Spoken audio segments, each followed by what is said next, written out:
Dr. Marcus Webb sat in the underground facility staring at his computer screen with growing concern.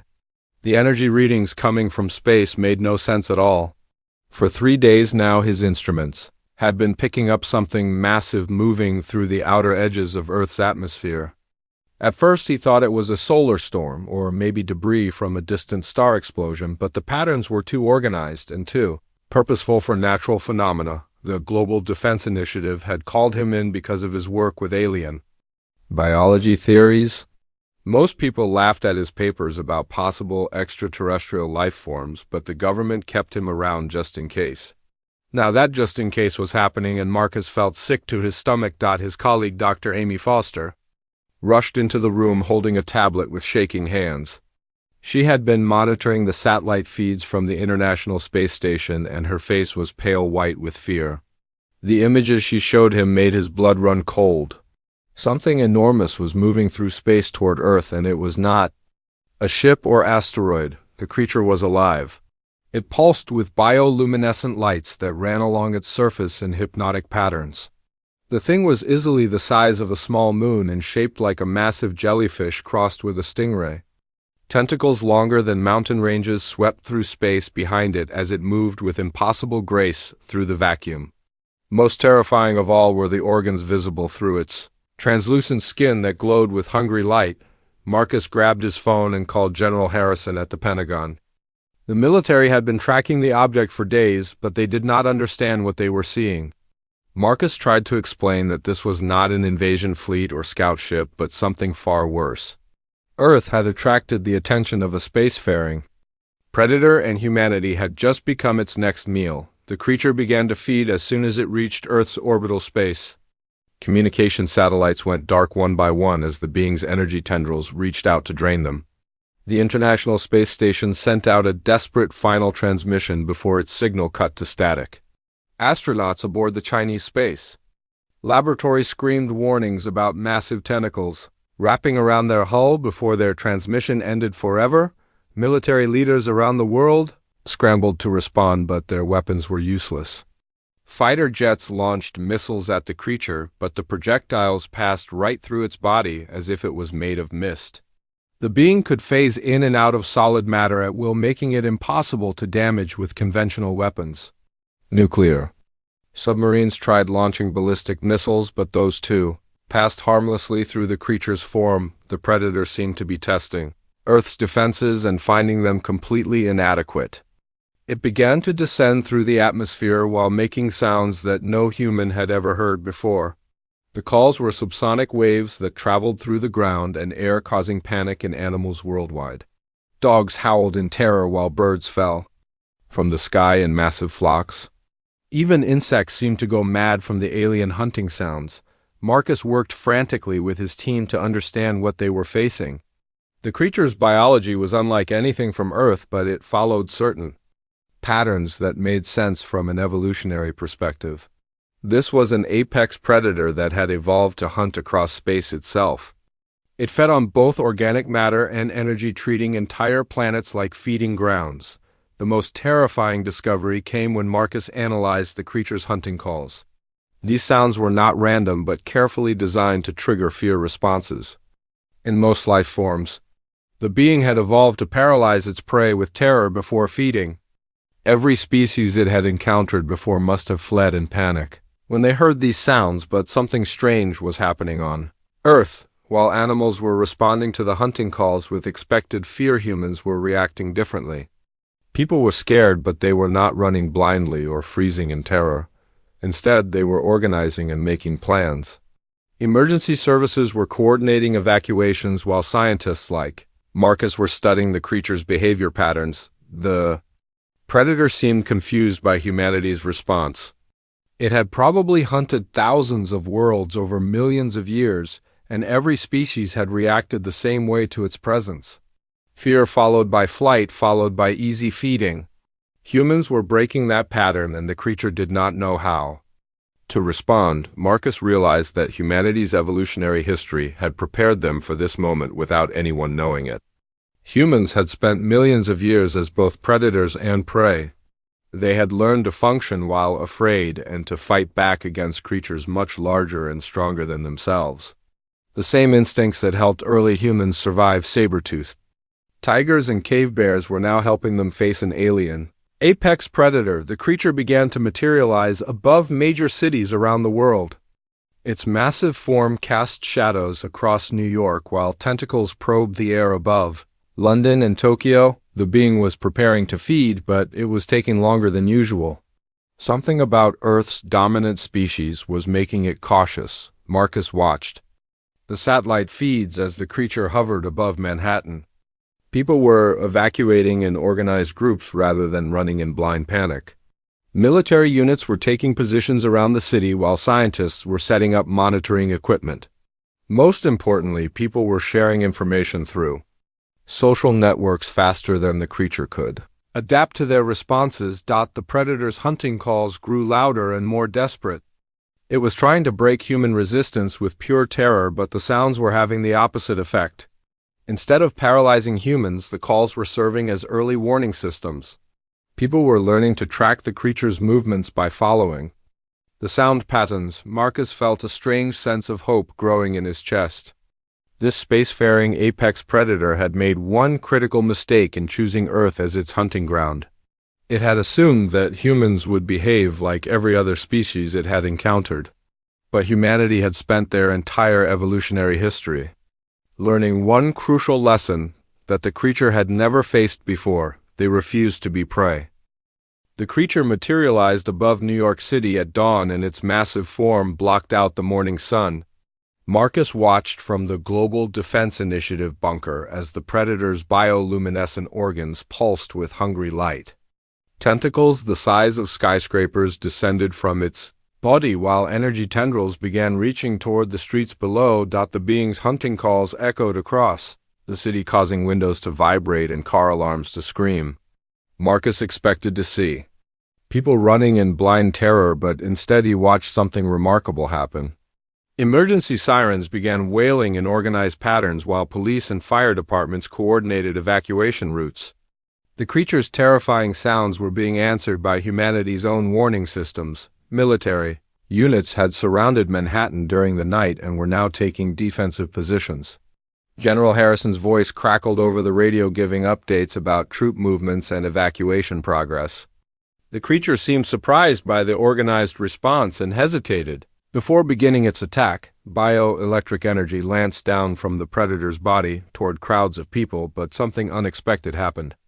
Instead of draining human life force, the energy seemed to bounce off like it was hitting a shield. The creature tried again with more power, but the results were the same.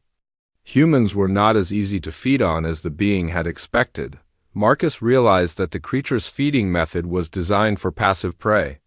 The energy drain worked by overwhelming the victim's nervous system with terror, then extracting their life force while they were paralyzed with fear. But humans were not freezing in terror. They were scared, but still thinking and moving and fighting back. Dr. Foster burst into the command center with exciting news. Research teams around the world had been monitoring the creature's attack patterns, and they had discovered something important. The predator's phasing ability was not constant. For brief periods every few minutes, the being became solid and vulnerable to physical attacks. The first successful counterattack came from an unexpected source. A group of gamers in South Korea had been watching the live feeds and treating the encounter like a massive online boss fight. They had been timing the creature's phase cycles and coordinating with military units through social media. When the predator became solid above Seoul, they guided missile strikes that actually hit their target. The creature recoiled in surprise as conventional weapons finally found their mark.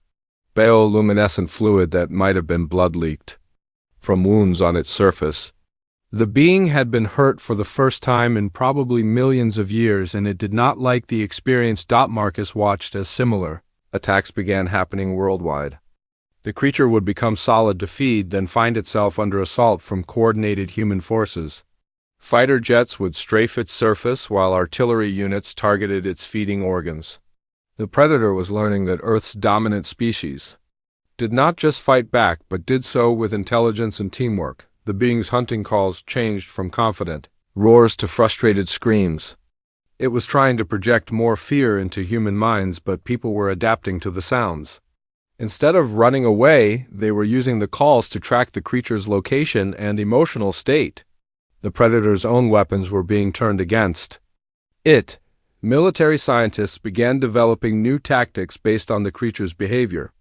They learned that bright lights confused its hunting organs while electromagnetic pulses disrupted its phasing ability. Most importantly, they discovered that the being's bioelectric energy could be captured and stored using modified equipment. A breakthrough came when Dr. Foster realized that the creature's energy was not just food but also communication. The predator was constantly sending signals to others of its kind somewhere in deep space. These signals contained information about Earth's defenses and the hunting progress, but they also revealed something terrifying about the creature's intentions. The being was not just hunting for food. It was preparing Earth for something much worse. The energy it was trying to drain from human populations was needed to terraform the planet's biosphere.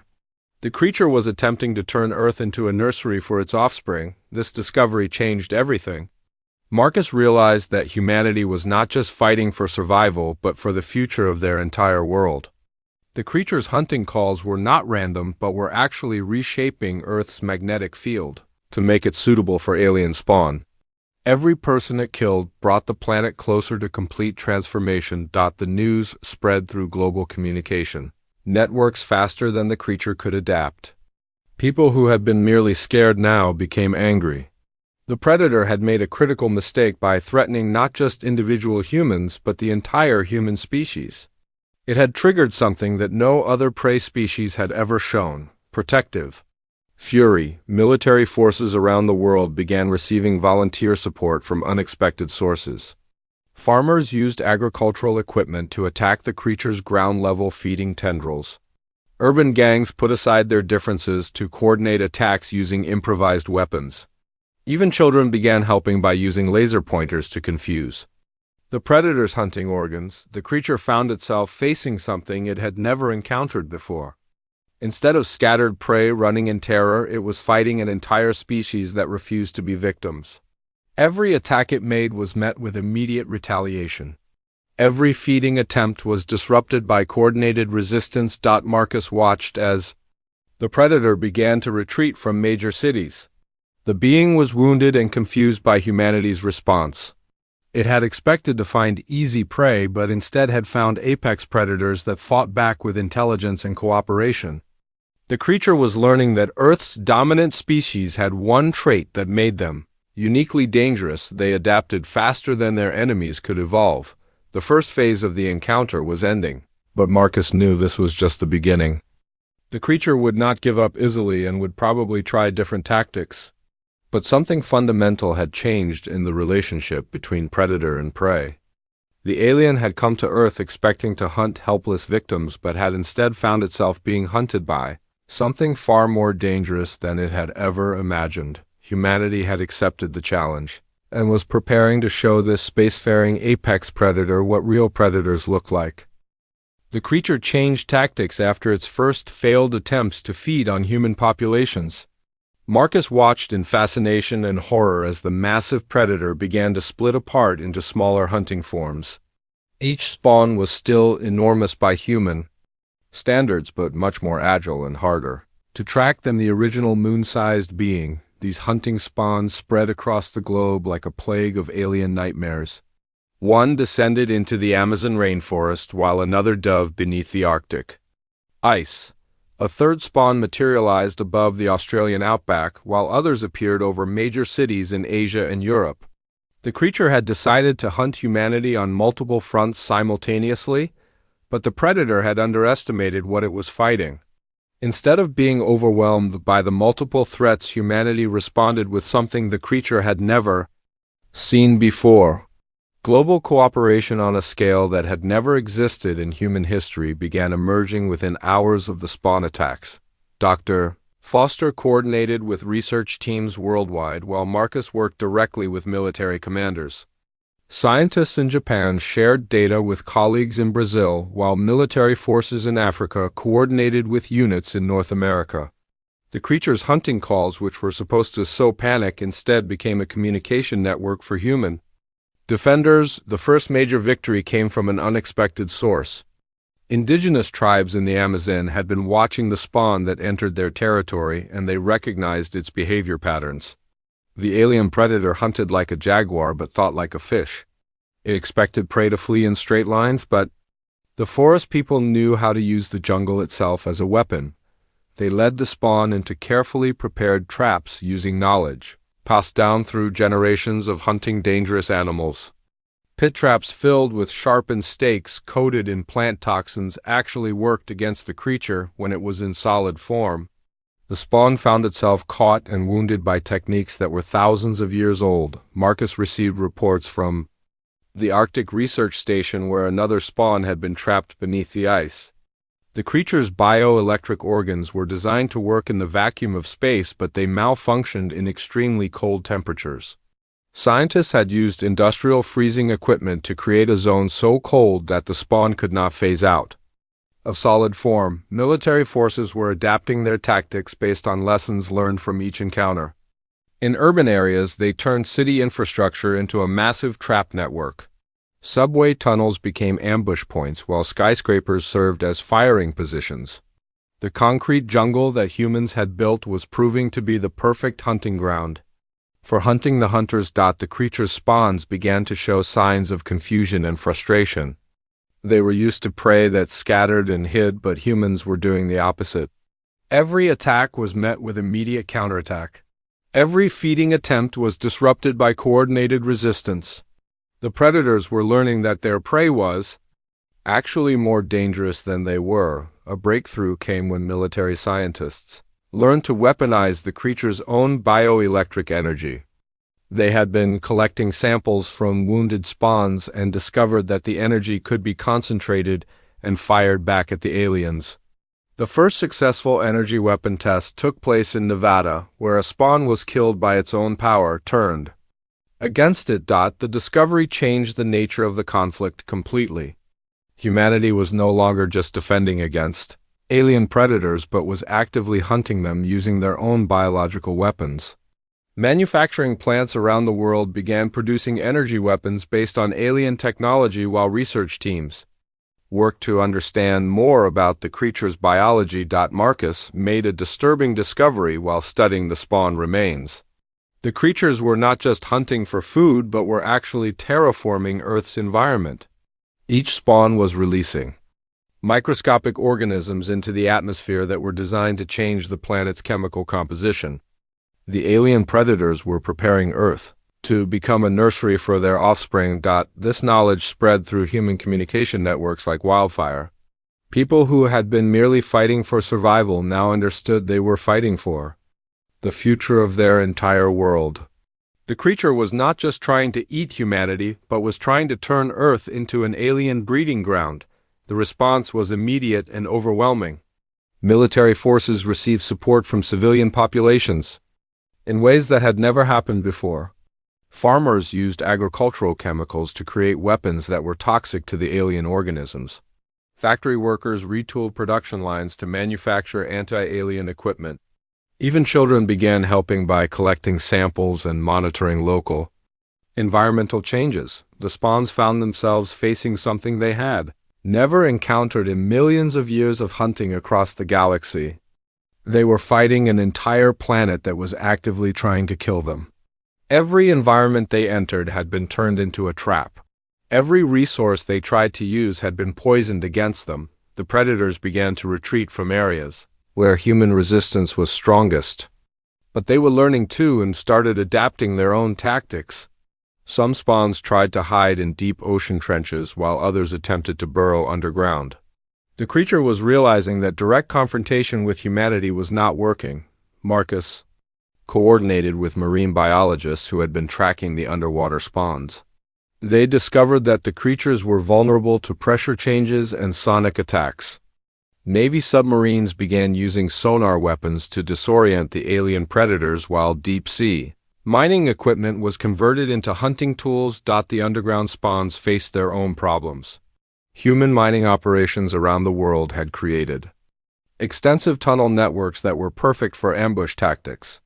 The creatures that tried to hide beneath the earth found themselves trapped in spaces that humans controlled completely. 6 months after the initial invasion, the situation had reversed completely.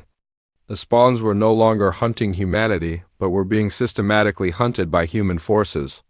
The creatures' bioelectric energy was being harvested and used to power anti-alien weapons.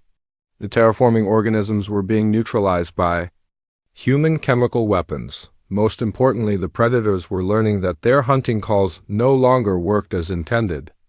Instead of inspiring terror, the sounds were being used by humans to track alien movements and coordinate attacks.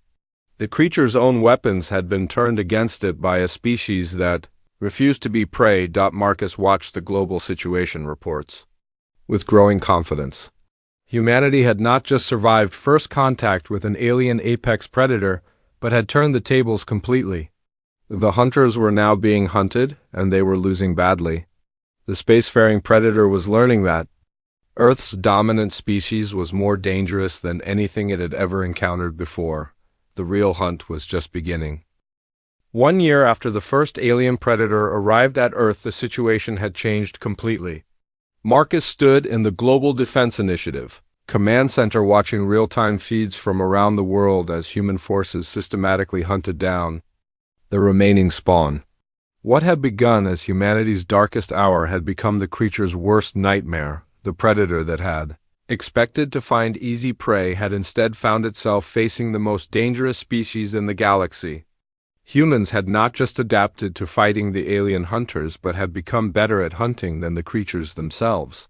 The spawn that had once terrorized entire continents were now hiding in the deepest parts of the ocean and underground caverns.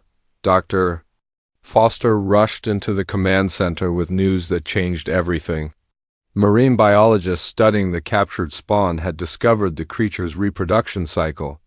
The alien predator was not just hunting for food, but was preparing to spawn offspring that would consume Earth's entire biosphere.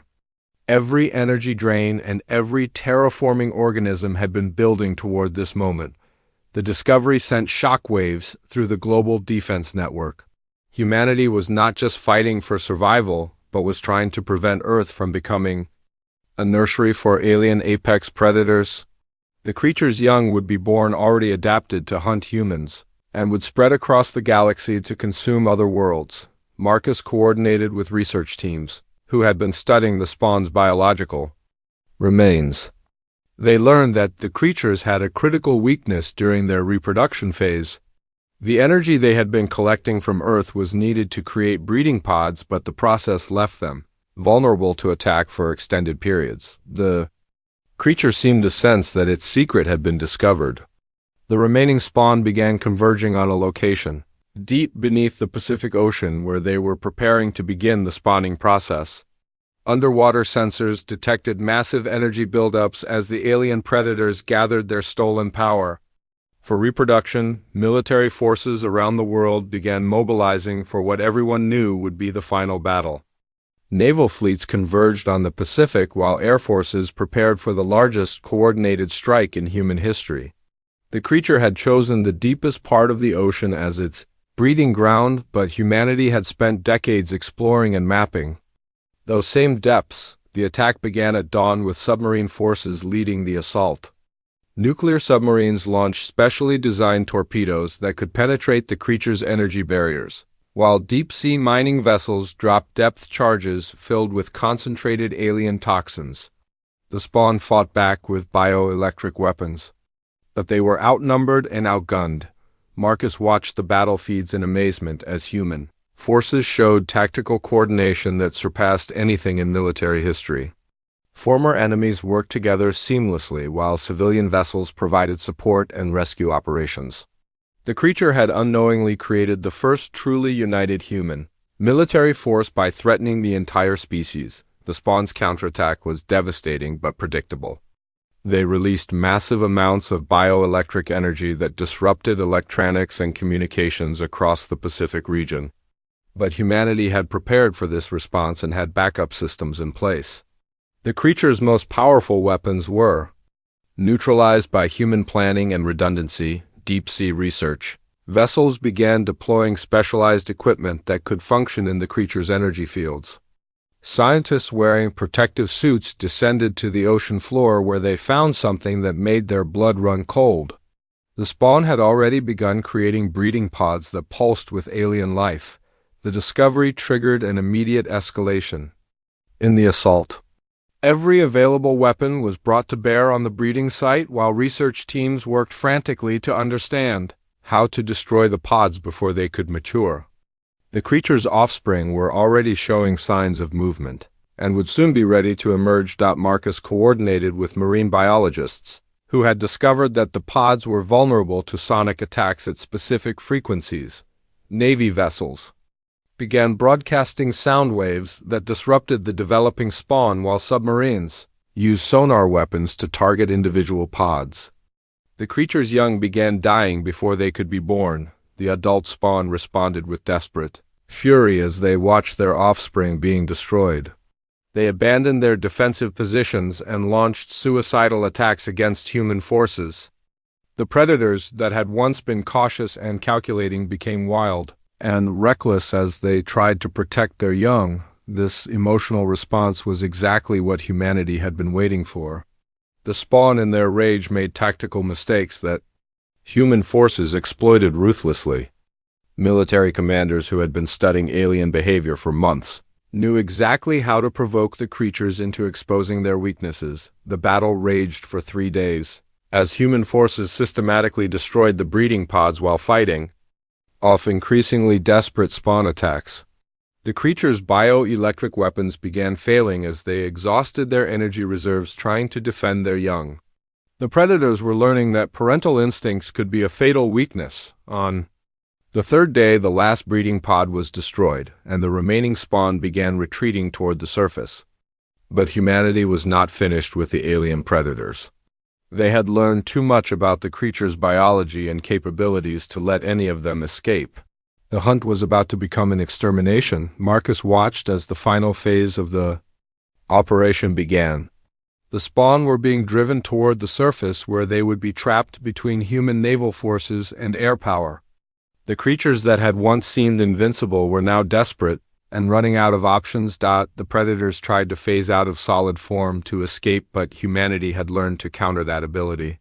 Electromagnetic pulse weapons disrupted the phasing process while energy nets held the creatures in place. The spawn that had once moved through matter like ghosts were now trapped in physical form. The last spawn was captured alive after a battle that lasted 18 hours. The creature was transported to a secure facility where it would be studied to learn everything possible about its species. Humanity wanted to understand not just how to fight these predators, but how to find and destroy them before they could threaten other worlds. Marcus felt a mixture of relief and anticipation as he watched the final reports come in. The immediate threat to Earth was over, but the war was far from finished. The captured spawn's memories contained information about other predators still hunting across the galaxy. Humanity had won the first battle, but there would be others. The species that had come to Earth expecting to find easy prey had instead found something far more dangerous. They had found predators that were better at hunting than they were. The creature's final mistake had been underestimating the one trait that made humanity unique in the galaxy. They never stopped learning how to kill the things that tried to kill them.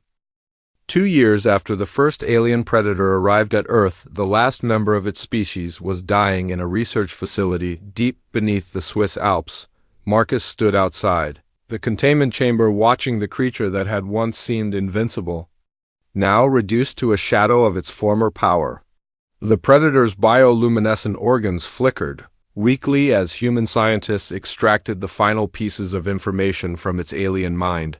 The knowledge they had gained was both fascinating and terrifying. The creature's species had been hunting across the galaxy for millions of years, consuming entire worlds and their populations. Earth had been selected as just another feeding ground in an endless cycle of predation that had destroyed countless civilizations, but something had gone wrong with the hunt. The predator's final memories revealed that it had sent a desperate warning message to its kind before being captured. The message was simple but chilling for any species that might consider Earth as prey. The third planet from the small yellow star was not safe to hunt. The dominant species there did not behave like normal prey. Dr. Foster entered the observation room, carrying a tablet filled with data from the creature's interrogation. The alien predator's mind contained star maps showing the locations of other hunting packs and the worlds they had already consumed. The information was a roadmap of galactic genocide that stretched across thousands of light years. Marcus felt a cold anger building in his chest as he studied the data. The creature's species had destroyed civilizations that had lasted for millions of years. Entire worlds had been stripped of life to feed the predator's endless hunger. But the hunt was about to change in ways the aliens could never have imagined. The Global Defense Initiative had been transformed from a defensive organization into something far more aggressive. Human military forces were no longer just protecting Earth, but were preparing to take the fight to the aliens' home territory. The species that had come to hunt humanity was about to learn what it meant to be hunted by apex predators. Construction had begun on the first human interstellar warships, using technology reverse-engineered from the alien predators. The creature's own bioelectric systems were being used to power weapons that could track and destroy them across vast distances. Humanity was preparing to become the hunters in a war that would span the galaxy. The dying predator seemed to sense what was coming. Its hunting calls had changed from roars of dominance to something that sounded almost like fear. The creature that had terrorized countless worlds was experiencing terror for the first time in its existence.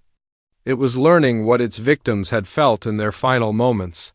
Marcus watched as the alien's life signs began to fade. The creature's body was shutting down as human scientists extracted the last useful information from its memories. But something unexpected happened in the predator's final moments. It began projecting images directly into the minds of everyone in the facility. The images showed the creature's homeworld and the vast hunting packs that lived there. Thousands of predators floated through space around a dying star system that they had consumed completely. The aliens had turned their own solar system into a feeding ground and were preparing to spread across the galaxy in search of new prey. But the most disturbing image was of Earth itself. The predator showed them how the planet appeared to its species. Humanity's radio and television signals had been broadcasting across space for decades, announcing their presence to any predators that might be listening. Earth had been marked as a target long before the first alien arrived. The creature's final message was a warning that more predators would come. The species that had sent it to Earth would eventually realize that their scout had failed and would send larger hunting packs to investigate. Humanity had won the first battle, but the war was just beginning. Marcus felt the weight of responsibility settling on his shoulders as the alien predator died. The knowledge they had gained came with a terrible price. Humanity now knew that they were not alone in the universe and that most of their neighbors were actively trying to kill them. The galaxy was a hunting ground, and Earth had just announced that it was no longer prey. The Global Defense Initiative immediately began implementing plans that had been prepared for this moment. Deep space monitoring stations were constructed to watch for approaching predators, while interstellar weapons platforms were built to destroy them before they could reach Earth. Humanity was preparing to defend not just their world but their entire solar system, but defense was not enough. The alien predators would keep coming until they were stopped permanently. Human military planners began developing strategies for offensive operations that would take the fight to the aliens' territory. The species that had hunted across the galaxy for millions of years was about to face extinction. The first human interstellar mission launched 3 years after the alien predator's death. The ship was armed with weapons that could destroy entire planets and crewed by volunteers who understood they might never return to Earth. Their mission was simple but unprecedented in human history: They were going to hunt the hunters. Marcus watched the ship disappear into deep space, knowing that humanity had reached a turning point. The species that had evolved on a small blue planet was about to become the apex predators of the galaxy. They had learned to fight alien predators and had turned their own weapons against them. Now they were taking that knowledge to the stars. The message that the dying predator had sent to its kind would soon be proven correct. Earth's dominant species did not behave like normal prey. They did not run or hide when faced with superior predators. Instead, they learned to fight back, and they never stopped until their enemies were completely destroyed. The galaxy was about to learn what had happened to every other apex predator that had ever threatened humanity. They had been hunted to extinction by something even more dangerous than themselves. The alien predators had made the same mistake that saber-toothed tigers and cave bears had made. Millions of years ago, they had tried to hunt humans. The war for the galaxy had begun, and humanity intended to win it completely. The species that had come to Earth expecting to find easy prey had instead found something that would haunt the nightmares of every predator in the universe. They had found the apex predators of apex predators and had taught them that they were not alone in the cosmos. The hunt was spreading to the stars, and the galaxy would never be safe for predators again. Humanity had accepted their role as the ultimate hunters, and they were very good at their job. The alien predators had created their own worst enemy, and now they would pay the price for their millions of years of genocide. The last hunt had begun, and it would not end until every alien predator in the galaxy was dead.